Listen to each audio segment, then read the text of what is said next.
Hai guys, welcome back to Perseiman. Masih bersama dengan saya Victor. Di Jawab Alkitab kali ini, kita akan membahas mengenai terjemahan Alkitab. Kenapa? Karena saya rasa banyak daripada kita yang bingung karena begitu banyak terjemahan yang ada di sekitar kita. Saat kita mendengarkan khotbah daripada pendeta kita, seringkali kita menemukan bahwa pendeta kita itu menggunakan beberapa terjemahan Alkitab untuk beberapa ayat tertentu. Kalau di dalam bahasa Indonesia, seringkali digunakan adalah TB, ataupun juga terjemahan baru. Namun ada yang juga menggunakan BIS, ataupun juga bahasa Indonesia sehari-hari. Ataupun ada juga FIH, ataupun juga firman Allah yang hidup. Dan juga kalau dalam bahasa Inggris, yang sering digunakan adalah NIV, atau New International Version. Ataupun juga ada NLT, ataupun juga New Living Translation, atau ada juga KJV, ataupun juga King James Version, dan juga banyak yang lainnya. Mungkin kita bingung ya, kenapa perlu diterjemahkan begitu banyak, dan manakah terjemahan Alkitab yang perlu untuk kita baca? Nah, hari ini saya akan membahas mengenai 3 buah faktor munculnya terjemahan-terjemahan ini, dan juga bagaimana kita harus membaca Alkitab sesuai dengan keperluan kita.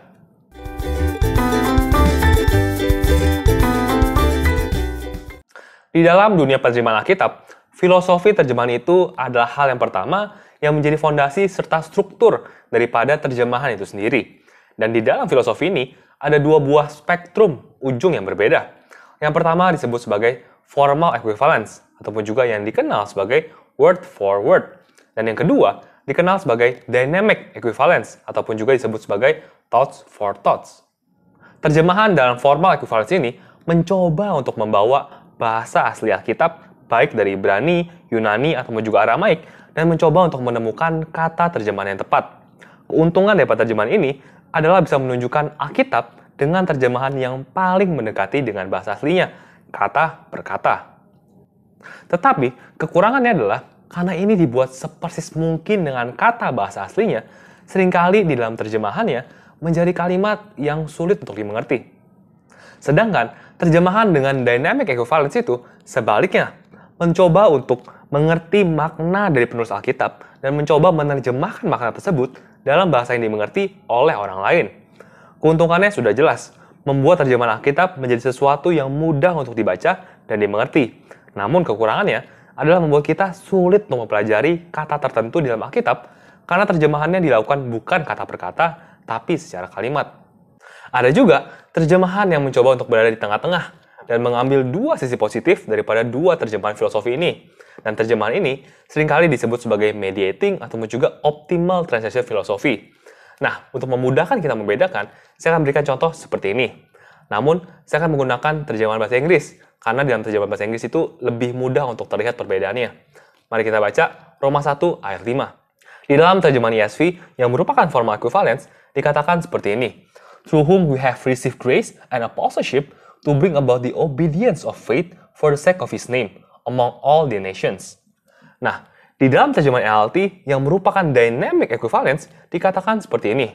Through Christ, God has given us the privilege and authority as apostles to tell Gentiles everywhere what God has done for them, so that they will believe and obey Him, bringing glory to His name. Sedangkan terjemahan NIV yang merupakan mediating equivalence dikatakan seperti ini.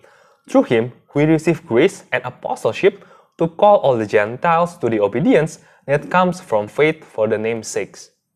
Seperti yang kita lihat, ketiga terjemahan tersebut pada dasarnya memiliki makna yang sama.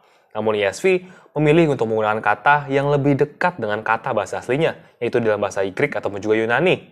Sedangkan NLT mencoba untuk menggunakan kata-kata yang lebih mudah dimengerti oleh para pembaca. Sedangkan NIV mencoba untuk mencari keseimbangan di antara keduanya.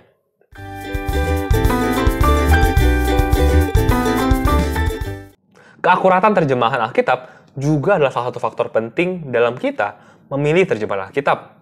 Apabila Alkitab yang kita baca itu tidak akurat, maka tidak perlu kita menghabiskan banyak waktu untuk membacanya, bukan?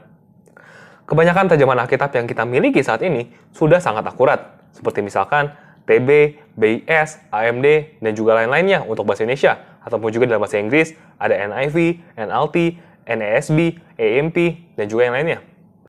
Namun, ada satu terjemahan Alkitab yang dirasa beberapa orang merupakan terjemahan bahasa Inggris yang paling akurat dan paling mendekati dengan bahasa aslinya, yaitu adalah KJV ataupun juga King James Version. Bahkan, ada gerakan kekristenan yang memiliki paham King James only ataupun hanya menggunakan Alkitab versi King James saja. Keakuratan terjemahan Alkitab terkadang ditentukan oleh pemahaman teologis daripada si penerjemah itu sendiri. Terjemahan Alkitab yang baik akan melibatkan banyak ahli Alkitab dari berbagai denominasi dan berbagai pemahaman teologis, sehingga terjemahan itu sendiri tidak terlalu terbaca seperti misalkan ditulis oleh seorang Calvinis ataupun juga seorang Arminian atau apapun denominasi tertentu.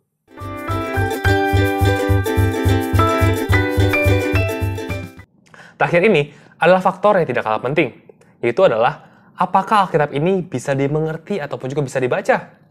Karena, mari kita jujur, kalau ada seorang yang punya Alkitab di tangannya, tapi dia tidak bisa membacanya ataupun juga tidak bisa mengerti apa isinya, maka ia tidak akan membacanya.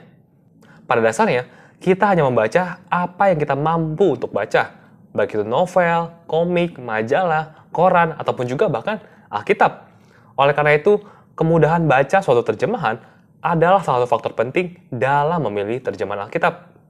Kesimpulannya, kita perlu bersyukur bahwa hari-hari ini kita diberikan kemudahan yang luar biasa dalam memilih berbagai terjemahan Alkitab yang telah diterjemahkan dengan baik, akurat, dan juga sesuai dengan kemampuan serta kebutuhan kita.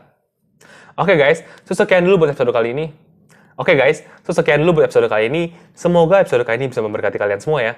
Jangan lupa like video yang kalian suka, jangan lupa juga share ke teman-teman kalian semua, serta komen kalau ada hal-hal yang kita bisa diskusikan bersama. Dan juga jangan lupa buat subscribe, serta nyalakan loncengnya ya, supaya kamu nggak ketinggalan video-video selanjutnya. So thank you guys for watching, see you in the next episode, God bless.